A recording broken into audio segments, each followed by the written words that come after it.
Welcome to Human Rights Education Now, a podcast from Human Rights Educators USA, also known as HRE USA. This podcast is supported by the Center for Transformative Action, an independent 501c3 organization affiliated with Cornell University that supports change makers in creating communities that are ecologically sound, socially just, and work for everyone. I'm your host, Bill Fernikes, a member of the National Steering Committee of HRE USA. This podcast aims to raise awareness about human rights education and help listeners engage with the worldwide movement to make human rights education a central focus of educational programs from preschool through higher education and in other educational settings. Today's program is a conversation with Nancy Flowers, one of the world's leading experts and practitioners in human rights education. Nancy began her HRE work as a classroom English teacher in California, combining her activism in Amnesty International with her interest in helping young people learn about the fundamental rights embodied in the United Nations Universal Declaration of Human Rights, also known as the UDHR. Nancy left traditional classroom teaching and became a full-time educational consultant and trainer in HRE, working across the globe while serving as a founding member of the Amnesty International USA Human Rights Education Task Force in 1987. She has published extensively in professional journals and has been an author and editor of numerous human rights education books. As a founding member of HRE USA, Nancy has done tremendous work in the field, and she resides in Palo Alto, California.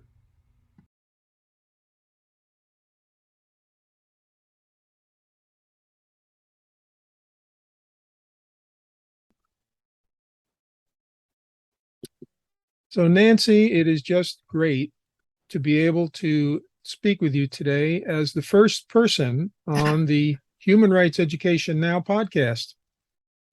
And how are you doing today? I think I may be first because I'm the oldest. But that's a privilege I accept.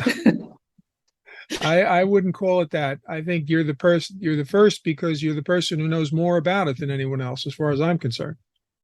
Well, just got started before some of you, but I think you were pretty much neck and neck. In fact, I saw a list from the Carter Center of people they knew in the United States back about 1982 who did human rights at all, and you were on that list. Really? Yeah, well, that's interesting. That's a good kind of list. That's not the type of bad list you want to be on. That's a good list. No, not at all. Not at all. So one of the things I'd like to ask you about is, where did your interest in human rights come from? Okay.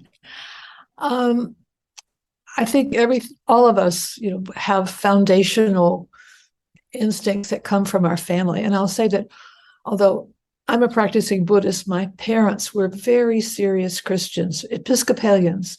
But I think part of what I grew up with was that sense of responsibility for the community, of service and towards others. And even though I didn't stay with the Christian faith, those lessons were very strong.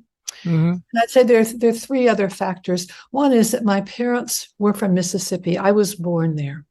And I spent a lot of my childhood visiting my grandmother, staying with her in the summers in what was then, it might as well have been South Africa. The racial divisions were so strong.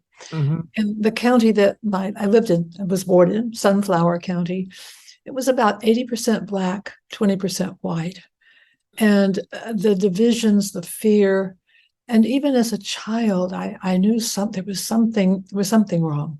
I've written about that elsewhere, but that was a factor that really stayed with me, that sense of there's something is wrong here. Why should the white people be in control? And in fact, I was a teenager when Emmett Till was murdered, and it was about 15 miles from where my grandmother lived. So it was very present. The second factor, I think, is that my father was in the military at that time, and I moved to Germany in the very early 50s, so only 6 years after the end of World War II. And so I saw what war had done. There was still devastation. There were many people walking in the streets with crutches and with amputations. War was a very present thing, although it was in the aftermath. And again, I've written about this elsewhere, but my father took me to Dachau. He said, there's something I want you to see. It wasn't a museum then, it had been cleaned up, but it was still, the ovens were still there. I must have been maybe 13, 14. And he said, I want you to see this because I don't want you to think this is about how bad Germans are. This is not about Germans. This is about human beings. And he said, this could happen in the United States. And I said, oh, never. He said, think about it. Think about it. Think about where we're from. Think about the South. And this could happen anywhere. It's about human nature. It was a huge, huge learning. I didn't know really about the Holocaust at that time, but it was my introduction to that, to what when things go wrong, what can happen, both the war and the Holocaust.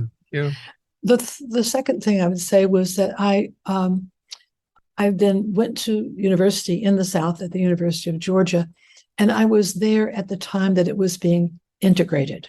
There were riots. There was the KKK. There was tear gas. The two people who were the two Black students who were being admitted under great protests. One of them became quite famous. Charlene Hunter Galt was the girl. There was also a young man, Hamilton Holmes. And there was a moment there where you had to say, which side are you on? And I wasn't heroic, but it was clear to me that you had to, there was a limit to what you could just sit back and watch.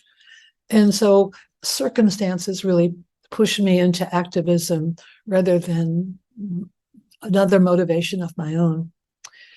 And the last thing that really led to human rights, my sister-in-law is a linguist, and her field was non-Caucasian languages of the Caucasus. And she was writing her dissertation living in Russian Georgia. And at the time I was living in England, and I got a telegram from her saying, I'm leaving now at the end of my studies, and don't be surprised if I come with a husband. And we thought, what? She didn't explain. She just said, I may come with a husband. And it turned out that she was going to marry a dissident to get him out as her husband. In fact, he was arrested before that could happen. So she arrived in England with all this documentation about his case and said, I'm going to take this to Amnesty International. And I'm afraid I said, oh, I've heard of that. What is it? And I went with her to the International Secretariat and suddenly saw what she was experiencing in human rights terms, and that there was a recourse. There was something that people could do, and there was an organization that was standing up for this. I didn't know too much about human rights, but it made me aware of Amnesty in a very, very concrete way. So as soon as I came back to the States, I joined Amnesty and got involved in Amnesty, but I might never have heard of it. And would you say that most of your concern about human rights initially was focused in the United States and then expanded to the international stage? I think probably not. I think it was probably that trip to Dachau, that sense of it isn't about Germans, it's about people. It could happen anywhere. And then applying it backwards to my experiences in the American South. So I think the international really came first. And again, my sister-in-law's experience in the Soviet Union in Russian Georgia. But it came home to me that there was, and indeed, I think Amnesty's work when I joined it, which was a bit about 1979 or 80, their work was almost entirely outside the United States, partly by policy. So that the focus of Amnesty work, your prisoner of conscience, your letter writing campaigns were outside the United States. So that bringing it home was another whole step. And I think that was when I got involved with Amnesty here. And I'll say that, locally, I got really involved and became what they called then an area coordinator. Mm-hmm. I don't know if you remember this, Bill, but Amnesty had, I can't remember what they called it, rock concerts. Do you remember? It was U2 and Bono. What was they? Anyway, it was a world tour. That's right. And a lot of young people suddenly found out about Amnesty, college students and high school students, and wanted to join. And so part of my work was going around to high schools and helping them start Amnesty groups. And I was a high school teacher. I thought, this is great. This is really opening the world to students. And so that's how education in the United States and Amnesty got merged for me. And then there was this meeting. And Bill, I think you were there. Were you there in Chicago at that first meeting? I think that's where we first met. That's right. What was it, 84, 85? No, I think it was after that. I think it was like 80, 86, 87, 86, maybe. I think it must have been 86. And if you remember, correct me if your memory is different from mine, that it wasn't an initiative that the staff of Amnesty had put forward. It was a member initiative, a member recommendation to the board that passed the AGM to have an education program. I think you're right. And they were under the bylaws. They were responsible. The staff to respond to this member initiative. Right. And they didn't know quite what it was or what to do with it. It was like, okay, we have to do it. And in that little room in Chicago was like first time we met, and they were asking us. They brought together old time Amnesty people like you and me, but some were university professors. David Scheinman was there, and some of them were. There was a kindergarten teacher who I became very good friends with from Chicago. All kinds of educators to say, what should this look like? Yeah, we were sort of starting from the ground up. I think there was really no template at all. And the good of it was we didn't have any precedents to follow. Yeah. The challenge of it was we were really starting from nowhere. And I don't know if you felt this, Bill, but I had the feeling that the Amnesty staff didn't know what to do with us. I think it was out of their comfort zone, for lack of a better term, not because they were against it, but because it was really very different from Amnesty's advocacy work. That's right. And I remember that because there was this wave of youth interest, at one point they said, well, maybe you guys should be in charge of our youth program. Do you remember this? And we said, in other words, the student chapters. The student chapters. And we said, that's not, we think that's really important. That's a whole different thing, but that's not us. And they thought, well, what are we going to do with them? They gave us a budget, and we were able to have national meetings and get on airplanes and go to conferences. But I also felt that the pace of Amnesty tends to work from crisis to crisis. Hurry up. Something is happening in Rwanda. We've got to do something. Something is happening here. We've got to do something. East Timor. And education, you have to plan things and test them and be a little more cautious because you have a different kind of responsibility. I think there was a rhythm problem too. Well, I think it too. You make an interesting point here about what is the nature of an institution. Public schooling, for lack of a better term, is conservative in terms of its processes. They're not designed to rapidly change to the nature of events that happen today or tomorrow. Right. So I think Amnesty was in a different place. Absolutely. And I will say that too, Amnesty USA as a section was very late to education. That's true. Other sections, especially in Latin America, but in Europe too, had well-established educational programs. At one point, I was in London and thought, I'll go down to the International Secretariat and try to meet the person in charge of education. Mm-hmm. They said, we don't have anybody. Right. We don't have a program. There's a guy down the street at Amnesty UK. You could go talk to him, Dan Jones, and I did. But at that time they didn't have anybody internationally looking over education. Well, the thing that I reflect on when we look back at those early days in the late 80s was that there was a lot of energy, there was a lot of commitment in terms of people wanting to make changes in public education, but there was no strategy. Well, we had no precedence either. Right.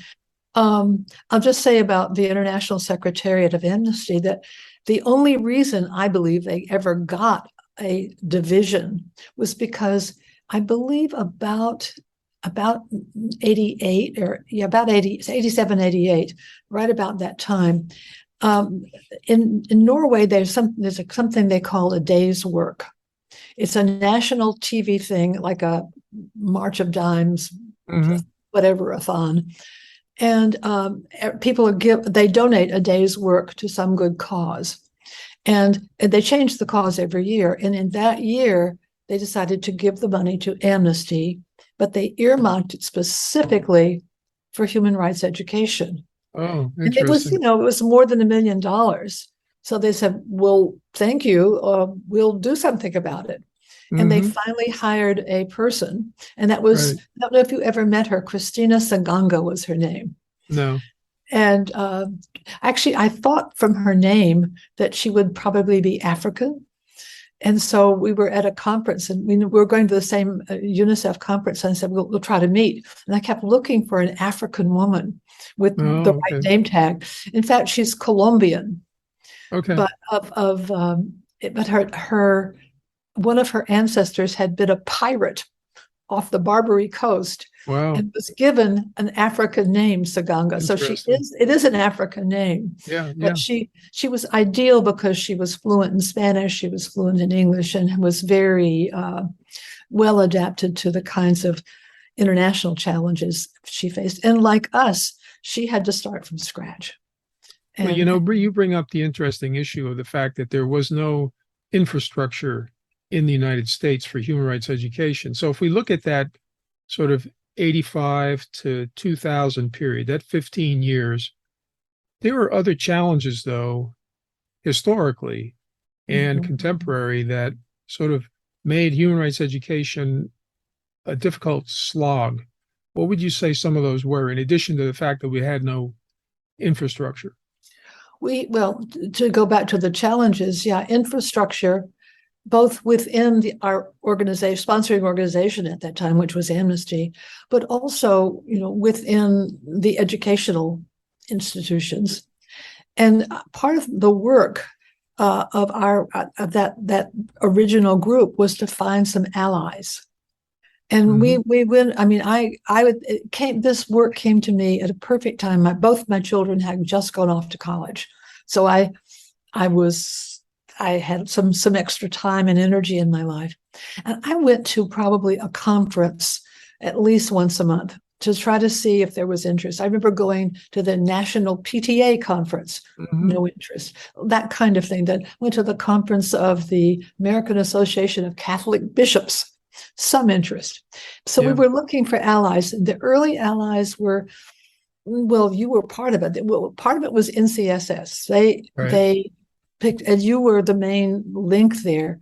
And I remember that I was so thrilled when they, in the mid-'80s sometime, we're not quite sure, you and I, when, but they published a whole issue of their magazine, Social Education. Yep. Yeah, Sam Totten edited that. Right. And that was a landmark. And did you tell me that they're going to do another this year? Oh, I don't know if they're doing another one this year, but I think what they've tried to do over the years is highlight human rights at specific junctures. For example, when Beverly Edmonds and I did in 1992 the special issue on the Children's Convention, and then periodically they've done other inserts or theme issues, but I don't know if there's one coming forward this year specifically. I think, didn't Gloria edit one on gay rights? On LGBTQ, issues. and and others teaching difficult topics, things like that. Yep. Other allies that we found, one was the American Bar Association, which had a branch of law-related education, they called it, and they had a magazine, and they also really supported us. And it was through law-related education that we met our colleague Ed O'Brien, who was with the Street Law Project, or it's a Street Law Incorporated now, but and he had gotten the human rights message in his work in South Africa, and really put human rights into law-related education as far as the Street Law Project was concerned. We found allies where we could find them, but a lot of them were Amnesty members who were teachers of different kinds, some professors, some, and I mentioned this kindergarten teacher that I met in that hot room in Chicago, that first meeting. Do you remember Gloria Needleman? Sure. She was a kindergarten teacher, but she was doing human rights education. And the difference was that she was calling it human rights. They would pick up, she had one lovely exercises for preschool kids that came back finally to a simplified version of the Universal Declaration. So we found allies wherever we could. But I'll say that the main problem I felt was that people didn't know what it was. What is human rights education? In fact, to go to that famous meeting in Chicago, I was asked to go by Cosette Thompson, who was then the director of the Western region of Amnesty. And she said, "There's got to have this meeting on human rights education. And since you're a teacher and an activist, we thought you might be a good person to go for the Western region." And my first response is, "What is it?" I mean, I was an active human rights activist and I was a teacher, but I had no idea what it was. So helping people know what it was. And also, I think in the United States particularly, we always run up against, we do a good job in the United States of teaching about U.S. Constitution and Bill of Rights. Even the kids in the back row who were half listening or played with their now cell phone, they know something about their rights. If you went out on the street and asked people, what are your rights? Most people can name some of their rights, including the right to bear arms, but nonetheless, but they don't, social, economic, and cultural rights. I mean, my favorite example is that when the efforts in Congress for the Affordable Care Act, or Obamacare, were in progress, you never heard anybody say it's a human right. Exactly. It was Bernie Sanders that really made it into a common understanding when he ran for president. That's right. And there's something in American psyche or understanding or misunderstanding that somehow human rights is something over there or leftist, or it's not us. Well, I think it's interesting you mentioned that I think that part of that issue is that the way in which it operates in this country in terms of the understanding of rights is heavily engaged with or heavily connected to the idea of American exceptionalism. Say more about that. Well, as an example, I think the idea that the United States is historically the longest surviving democratic republic, that the United States, it even goes back to the Puritans, the city on a hill, that we are almost a utopian concept, and that we are exceptional in that regard, that other societies look to us as a democratic republic. I think that in some ways, and unfortunately in negative ways, crowds out the idea that there can be alterations or changes to that concept, or broadening of it, you might say. In fact, that's often a challenge when you're doing human rights education, the fact that it's not, we think of our Constitution as frozen. We don't want to change it. Whereas I often point out that in the Universal Declaration, that first document for human rights ever, there's no mention of the environment, because in 1947, 48, nobody was really Correct. worried about it.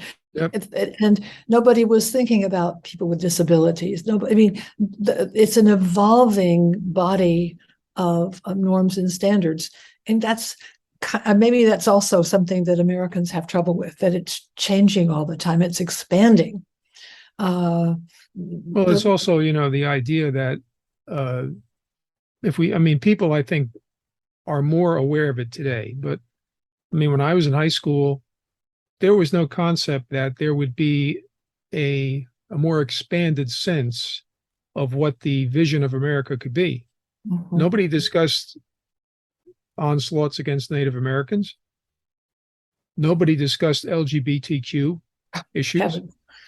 And really, the concept of rights was very constricted. The Constitution was a very narrowly defined, but it wasn't taught that way.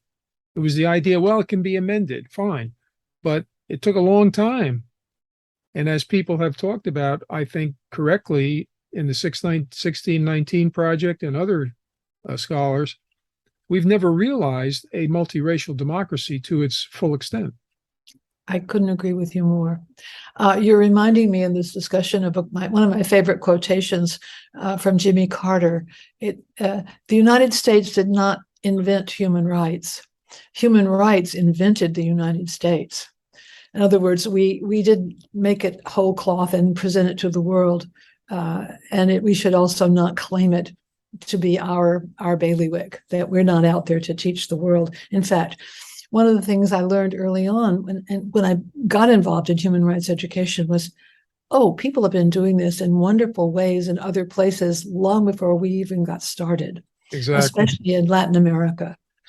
I think, well, I'll come to this later, but I also think that I'm thinking of Latin America and the Philippines, where human rights education became instrumental in restoring democracy and the rule of law. There was a kind of reaction. It was not revolutionary, but the impetus was not from the top down public schools. It was helping to give people a reason to stand up for their rights and what their rights were. It was the popular education movement. That's right. In Latin America that you and Abraham have talked about. Yeah. Yeah. And I think that we'll come to this later, I hope, but that current situations where the rule of law and democracy seems very threatened may be a good impetus for human rights education, a new reason for us to activate. But I want to go back to the other challenges. Is there was no structure, there were no resources. Right. The first human rights education document I ever saw, curriculum document, was something that had been done about 1984, written by Cosette Thompson in the Western region. It was called Torture by Governments.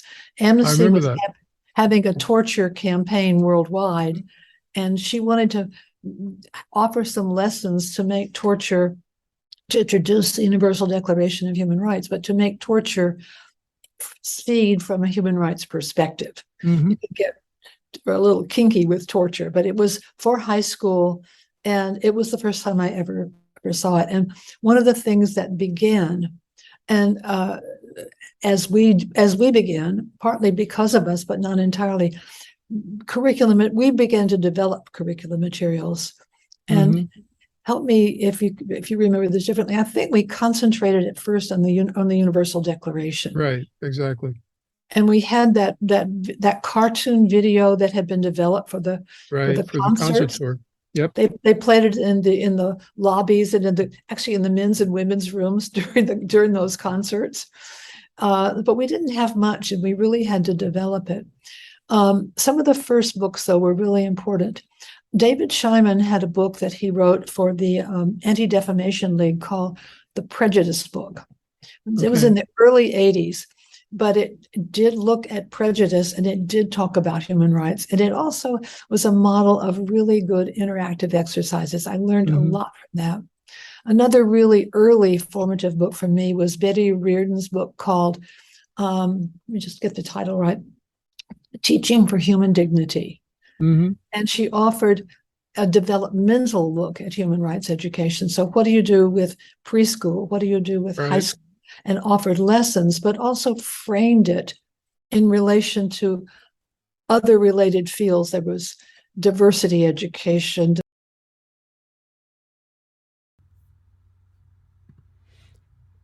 Thanks for listening to Human Rights Education Now.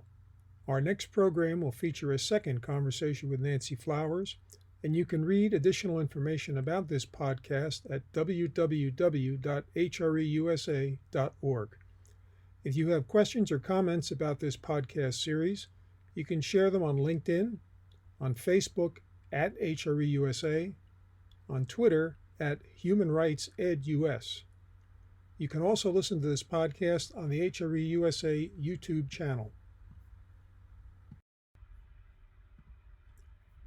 Human Rights Education Now is a production of Human Rights Educators USA, a national network of educators dedicated to making human rights education a central focus of K-12 and university education. This podcast was created by the HREUSA podcast team and is edited by William R. Fernikes. Christy Bredelius Palmer is our executive producer, and Sabrina Sanchez is our director of sound design. Our staff includes Jasmine Chiugoda and Natella Jordan.